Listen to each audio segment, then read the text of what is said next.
Good morning, Kasturians, and welcome to video 2 of chapter 2 of Geography, Natural Resources, Land, Soil and Water. In the previous video, we have discussed about land as a resource and the ways to conserve it. Now today in this video, we will see the soil resources. So let's start. Soil. Soil is the most important natural resource after land. It is the outermost or uppermost covering of the land. It is the layer of the earth that supports life, so it is very important.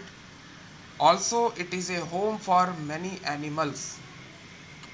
So, the formation of soil, how it is formed? It is related to the parent rock material, the relief features and the climatic conditions, the natural vegetation, the fine vegetal and animal remains called humans. They add to the fertility of the soil.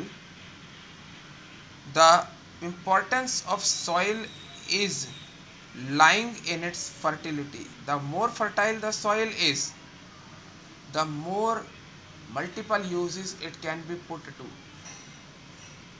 The formation of soil. This process is known as weathering of rocks.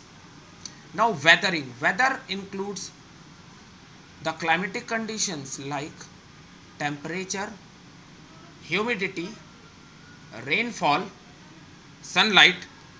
So all these agents, they bring about cracks in the rocks, and these rocks they disintegrate and they become broken into smaller pieces which get further broken due to the same process of weathering, and hence we can see the soil is formed.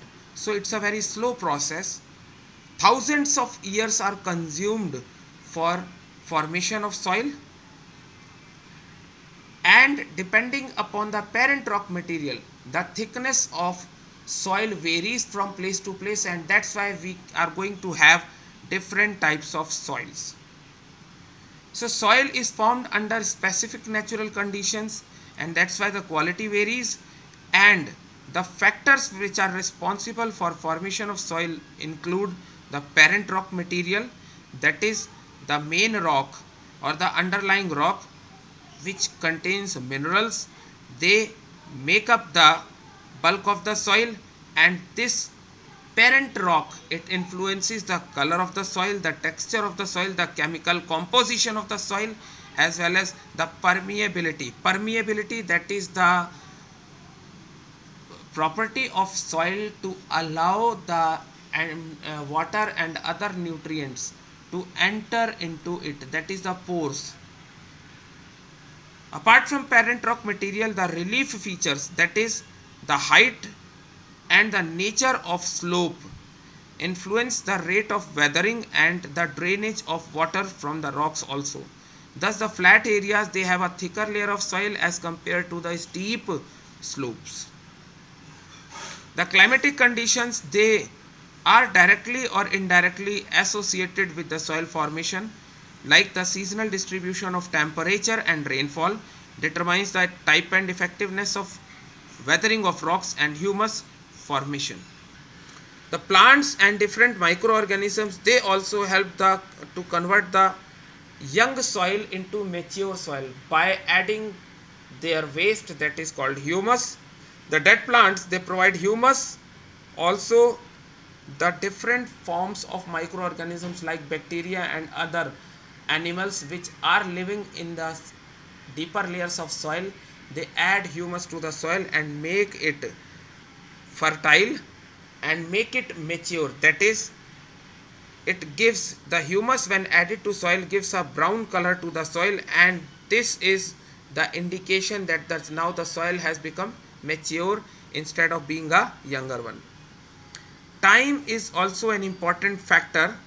Thus in the process of formation of soil, if the soil forming process would have acted over a sufficient period of time, then the soil have developed a distinct soil profile. The soils, they develop more quickly in humid regions as compared to the dry regions.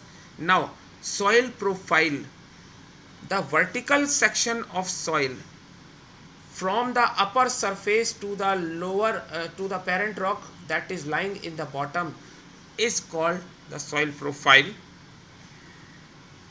The different layers in the soil profile, they are marked as horizons, and that's why we have four horizons of soil. That is horizon A, the topsoil; horizon B, the subsoil; horizon C, that is the rock material; and horizon D, that is the parent rock. So these are the four horizons of soil, and these four horizons, when they are studied in a vertical section, this is called soil profile. This we will discuss in the next video. Thank you and have a nice day.